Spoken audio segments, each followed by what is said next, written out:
তোমার মা আজকে কি সিনটাই না ক্রিয়েট করলো। ইস, কোনো মানে হয়? এইসব 5 স্টার হোটেলে ডিনার করতে কেউ কখনো নিয়ে যায় ওই রকম একটা ইললিটারেট মহিলাকে?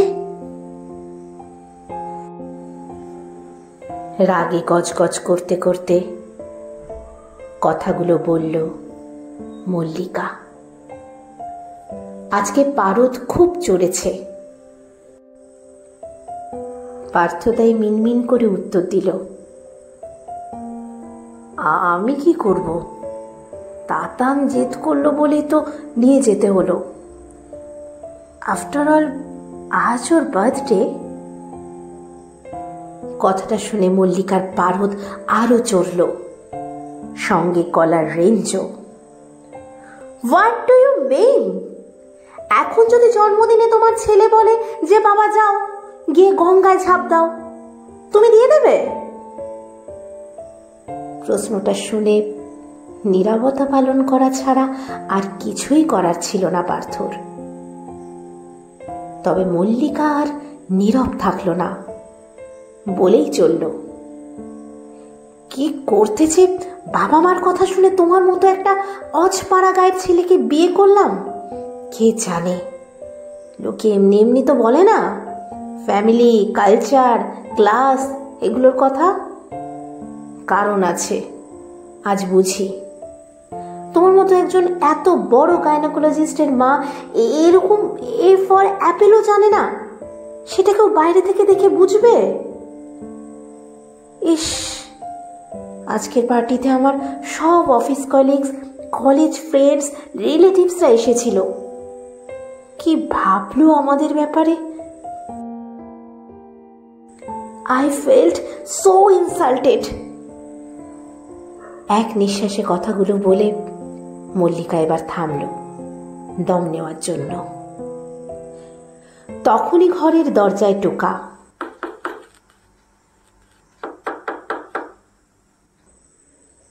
ভাঙা গলায় খুব আস্তে সে জিজ্ঞেস করল, বাবু আসবো? এতক্ষণ যার জন্য বাবুকে ফ্যামিলি আর ক্লাস নিয়ে এত কথা শুনতে হলো, সেই মহিলাকে হঠাৎ চোখের সামনে দেখে বাবুরও মাথাটায় আগুন জ্বলে উঠল। বেশ দাঁত মুখ খিঁচিয়েই ডক্টর পার্থ বসু তার মাকে বলে উঠল, এত সব ব্যাপারে ন্যাকামি কেন করো বুঝতে পারি না। চলেই তো এসেছো ঘরের মধ্যে, এখন পারমিশন নেওয়ার কি কোনো মানে আছে? ও সরি, তুমি তো আবার পারমিশনের মানে বুঝবে না। বলছি অনুমতি, অনুমতি নেওয়ার কি কোনো দরকার আছে? কথাটা শুনে দরজার ওপারে দাঁড়িয়ে থাকা মহিলাটা থতমত খেয়ে গেল। তারপর কোনো মতে কথা সাজিয়ে আমতা আমতা করে বলল,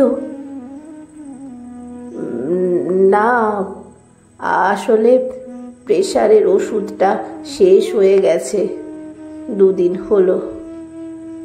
তুই কি একটু এনে দিতে পারবি? পারবো না। কি করবে? আর আই ডোন্ট থিঙ্ক যে তুমি এত সহজে পরলোকে যাবে।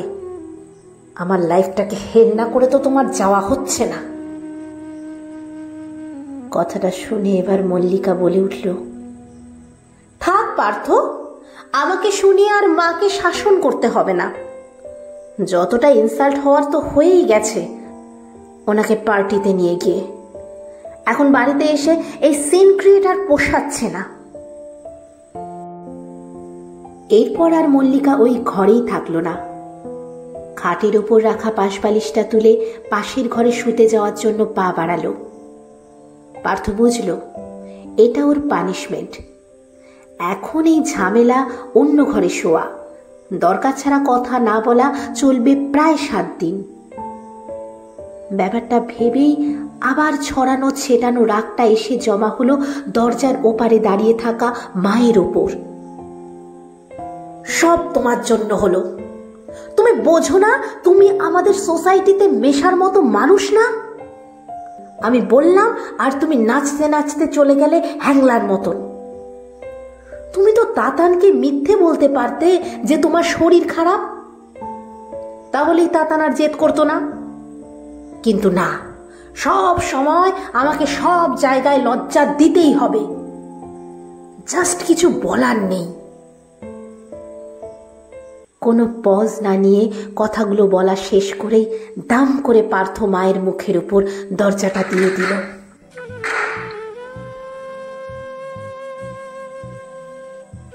মলিনা দেবীর হঠাৎ চারিদিকটা ঝাপসা হয়ে এলো, চোখে বড্ড জল জমেছে। সত্যিই কি উনি হ্যাংলা? জন্মদিনে নাতির মুখের উপর না বলতে পারেনি, মিথ্যে কথা সাজিয়ে গুছিয়ে বলতে পারেনি, তাই উনি হ্যাংলা?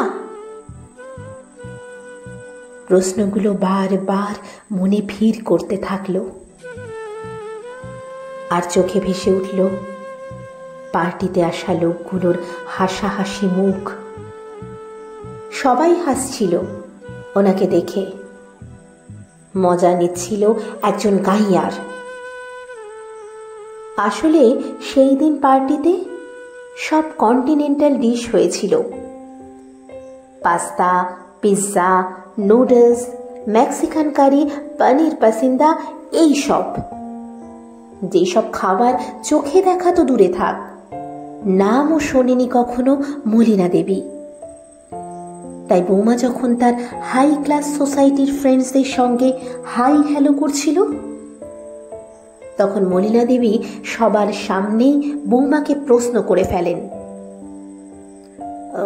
বৌমা, বলছিলাম কি, বেগুন ভাজা, তারপরে সোনা মুগের ডাল, ছেঁচড়া, এইসব কিছু হয়নি? আর ওই শুয়োপোকার মতো ওইগুলো টেবিলে কি সাজানো আছে? ওইগুলো লোকে খেতে পারে নাকি? ব্যাস, কথাটা শুনেই মল্লিকার মুখ লাল লজ্জায়। আশেপাশের সবাই তো যেন লাফটার শো দেখার মতো হো হো করে হেসে উঠল। পাশে দাঁড়িয়ে থাকা একজন মহিলা হাসি মুখেই বলে উঠল, aunty, are you out of your mind? আপনি কি বলছেন এসব? মলিনা দেবী বোকার মতো মুখ করে আর একটা প্রশ্ন করে ফেলল, আন্টি? মা, তুমি আমাকে আন্টি বলে কেন ডাকছো? আমি তো তোমার মাসিমা হই। কথাটা শেষ হতেই মল্লিকা সবার সামনেই চিৎকার করে উঠল, আপনি থামবেন মা? Just stop it please. কিন্তু ততক্ষণে যা হওয়ার তা হয়ে গেছে। পুরো পার্টিতে ইনভাইটেড গেস্টরা তখন মুখ টিপে টিপে হেসে মজা লুটছে। মল্লিকার মাসি তো আবার ওকে সরাসরি বলেই ফেলল, leave it Mallika, you understand, তোর হাজবেন্ড জুয়েল হলেও ফ্যামিলিটাকে ভালো চুজ করতে পারিসনি। মিনিমাম সেন্সও কাজ করে না ভদ্র মহিলার। একে নিয়ে এইসব জায়গায় আসাটা তোদের উচিত হয়নি একদম। সেই দিন কথাটা যেন তীরের মতো এসে বিঁধেছিল মল্লিকাকে। আর তার রেশ চলেছিল 7 দিন। পার্থর সঙ্গে কথা বন্ধ, বাড়িতে রান্না বন্ধ, আর শাশুড়ি মাকে চোখের সামনে দেখলেই তেলে বেগুনে জ্বলে ওঠা। শেষের উপসর্গটা এই 7 দিন পার্থরও হয়েছে। মা এই কদিন যত বাড়ি কথা বলতে এসেছে, পার্থর মুখ ঝামটা ছাড়া আর কিছুই ফিরিয়ে দিতে পারেনি। এই যেমন সেই দিন বাড়ির কাজের লোক আসেনি, মল্লিকার রাগের ঠেলায় সকাল সকালই অফিস বেরিয়ে গেছে। লাঞ্চ করবে ক্যান্টিনে। কিন্তু পার্থ তো কখনো না খেয়ে বেরোয় না, তাই মলিনা দেবী নিজেই চলে গিয়েছিল রান্নাঘরে। হাতে তেল মেখে এঁচড় কেটেছিল। ছোটবেলায় ছেলেটার এঁচড়ের ডালনা খুব পছন্দ ছিল। যখনই রান্না করত ওকে এসে জড়িয়ে ধরত খুশিতে। এসব ভেবেই ডাইনিং টেবিলে পার্থর জন্য এঁচড়ের ডালনা সাজিয়েছিল বাটিতে। কিন্তু আজকের দিনটা একটু আলাদা হলো। পার্থ এলো, নির্বিকার মুখে খেলো, তারপর হাত ধুতে উঠে গেল। মলিনা দেবী কিছুই বুঝতে পারল না। তাহলে কি রান্নাটা খারাপ হয়েছে? নুন ঝাল এগুলো ঠিক আছে তো? এইসব ভাবনার ভিড়েই আনমনে প্রশ্নটা করে ফেলল, এঁচড়ের ডালনাটা ঠিক ছিল রে? পার্থ কথাটা শুনে ভ্রুটা কুঁচকে বলল, মানে ভুল থাকবে কেন? মলিনা দেবী থমথমে মুখে বলল, না আসলে তুই তো কিছু বললি না, তাই। পার্থ তখন বেশ ঝাঁঝিয়ে উত্তর দিল, কাজগুলো করো কি নাম কেনার জন্য? কি ভাবলে এইসব রান্না করে খাওয়ালেই 7 দিনের ইনসাল্টটা ভুলে যাব? তোমার জন্য মল্লিকার সঙ্গে আমার সম্পর্কটাতে এত ঝামেলা। 7 দিন ধরে আমরা কথা বলছি না, এইসব এঁচড়ের ডালনা খেয়ে ভুলে যাব? মলিনা দেবী এইসবের পর কি বলবে বুঝতে পারছিল না। সত্যি এরপর কিছু বলার থাকে না, শুধু চোখ দুটো আবার ঝাপসা হয়ে যাচ্ছে জলে। অনেক চেষ্টা করেও চোখ দুটোকে রুক্ষ শুষ্ক রাখতে পারছে না। সেটা দেখে পার্থ গলার রেঞ্জটা আরো বাড়িয়ে বলল, মা প্লিজ এই মেলোড্রামাটা বন্ধ করো, এসব ন্যাকামি আর সহ্য হচ্ছে না। না, মলিনা দেবী এই কথাটারও কোনো উত্তর দেয়নি, কারণ সামনে যে দাঁড়িয়ে এইসব কথা বলছে তাকে উনি চেনেন না। এই পার্থ একদম অচেনা। ওনার নিজের ছেলে আজ অনেক দূরের লোক, যাকে দূর থেকে দেখা যায়, কিন্তু সে ধরা ছোঁয়ার বাইরে। এইসবের পর 7 দিন কেটে গেছে। আজ 21শে ফেব্রুয়ারি, ভাষা দিবস। তাতানদি স্কুলে আজ প্রোগ্রাম আছে। বাংলা ভাষা আমাদের বাঙালিদের কাছে কতটা গুরুত্বপূর্ণ সেটা নিয়েই বক্তব্য রাখা হবে। বাচ্চা বাচ্চা ছেলে মেয়েদের কাছে বাংলা ভাষা কি সেটা নিয়ে একটা আলোচনাও হবে। আর কিছু স্টুডেন্টস স্পিচ দেবে মাতৃভাষা সম্পর্কে। তার মধ্যে তাতানও একজন। ক্লাসে ফার্স্ট হয় বলে স্কুল ওর নামটা সবার আগে সিলেক্ট করেছে। এখন ওর ক্লাস 8, কিন্তু ওর রেজাল্ট দেখে সবাই বুঝে গেছে এই ছেলে ভবিষ্যতে ডাক্তারি হবে বাবার মতন। এত সেন্স অফ হিউমার, নলেজ এই বয়সে অনেকেরই মধ্যেই দেখা যায় না। গাড়িতে বসে বসে মল্লিকা এই সব কথাই ভাবছিল, আর মুখটা গর্বের হাসিতে ভরে উঠছিল মাঝে মাঝে। ফাংশনটা দুপুর 12টা থেকে শুরু।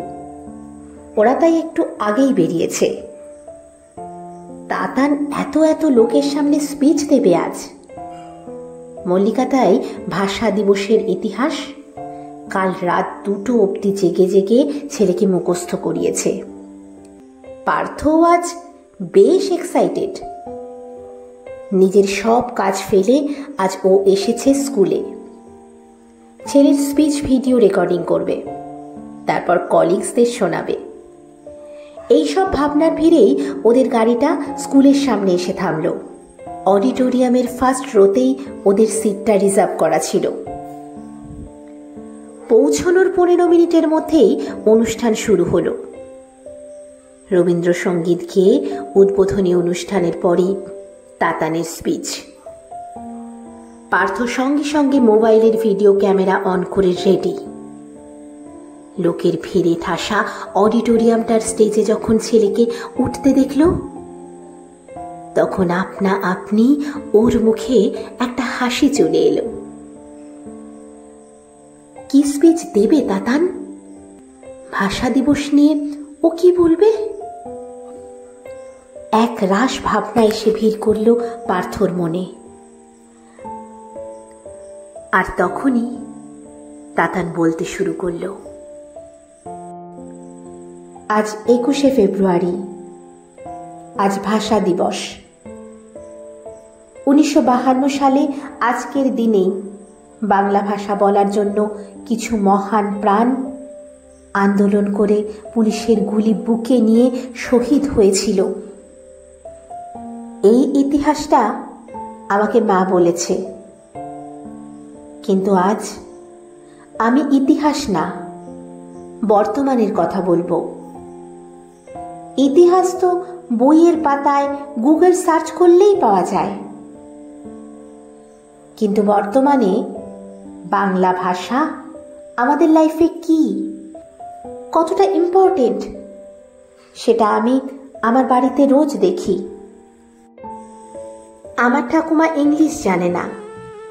কারোর সঙ্গে দেখা হলে hello, hi, how are you এগুলো বলতে পারে না।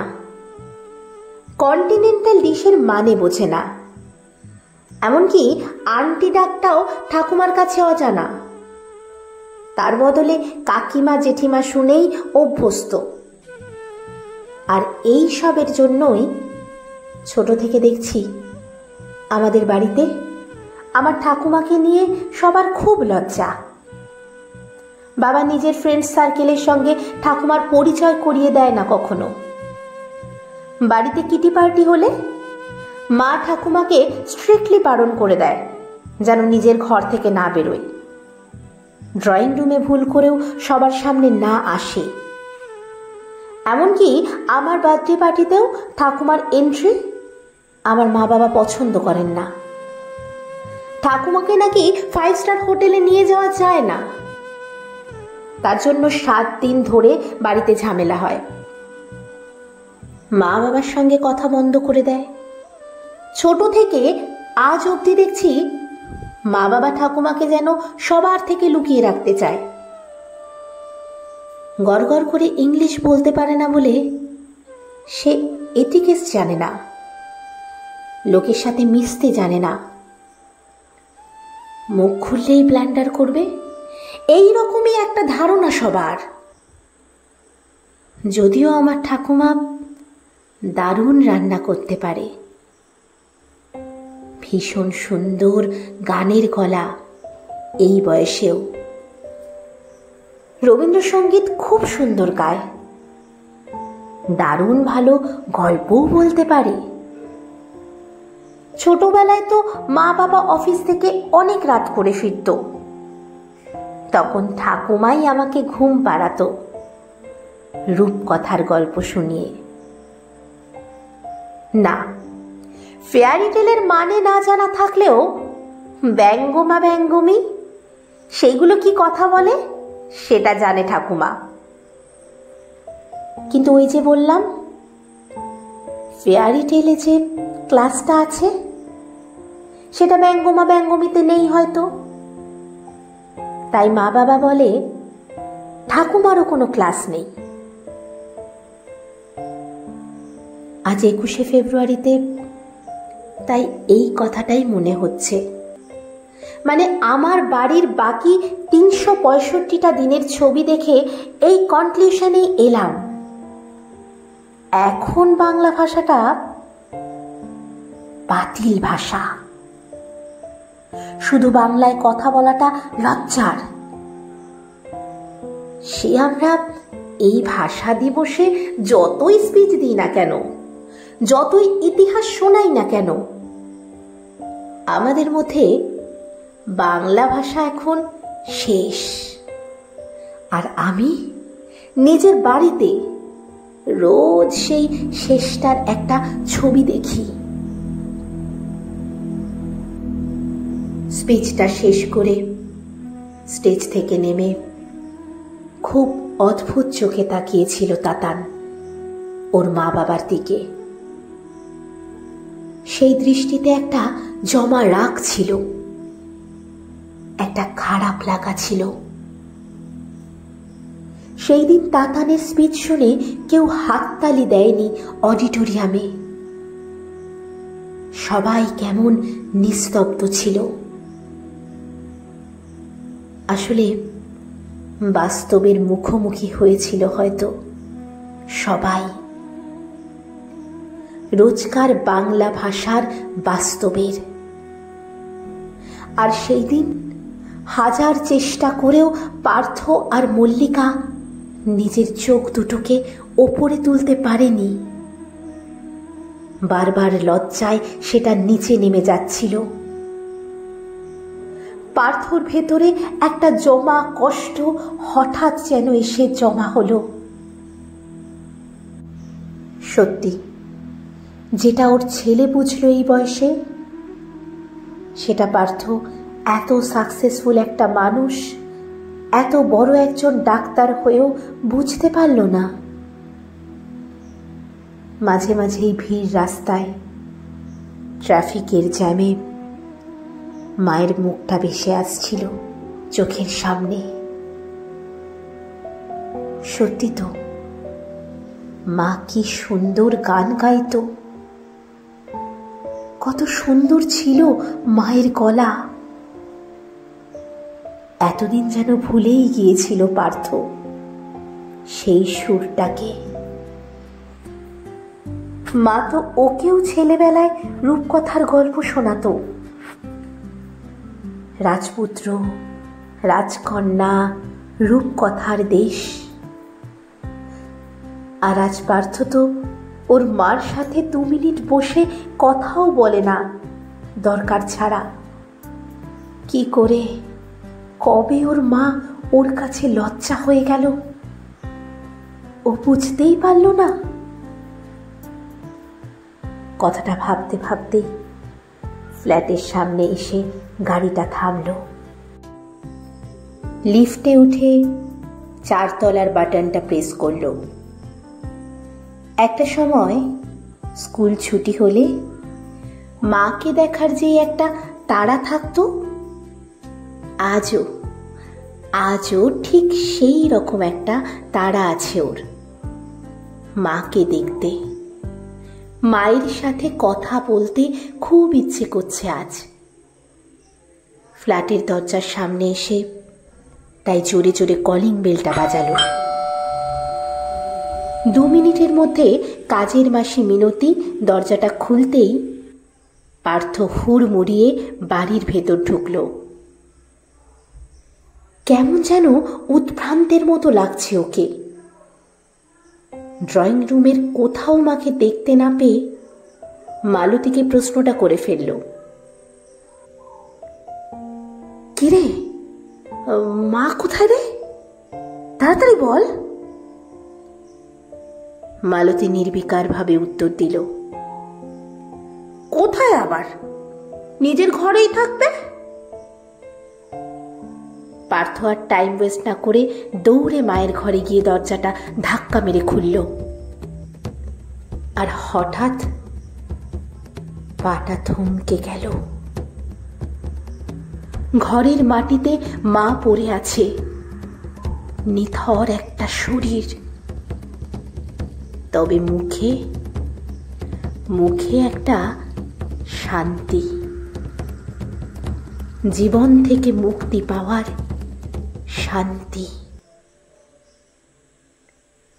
পার্থ সেদিন মাকে অনেক ডেকেছিল, অনেকবার মার শরীরটা ধরে ঝাঁকিয়েছিল, অনেক চেষ্টা করেছিল মায়ের সাথে কথা বলতে। কিন্তু সেদিন মা আর কোনো উত্তর দেয়নি। মা সারা জীবনের মতো চুপ করে গিয়েছিল।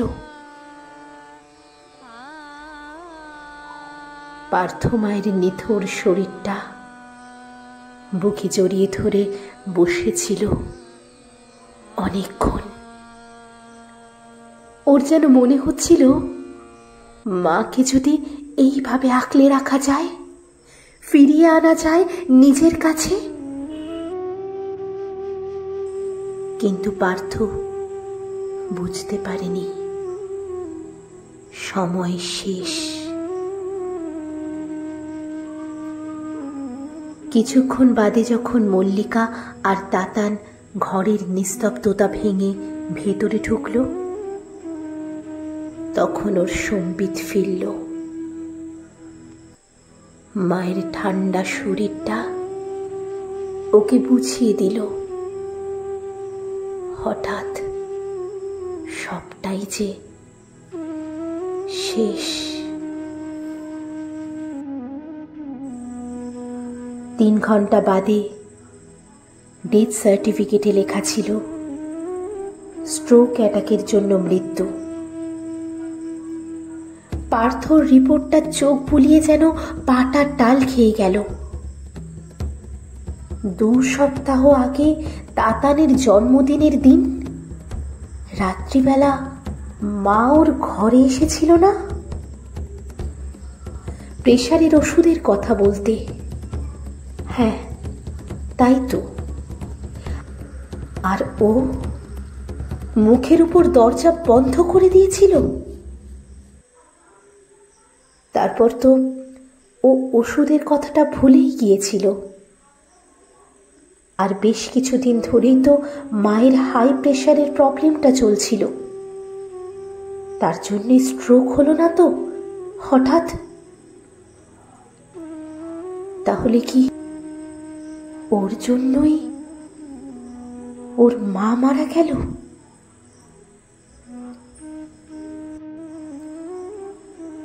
সেদিন চুল্লিতে মাকে ঢোকানোর সময় শেষবার মায়ের মুখটা দেখল ও।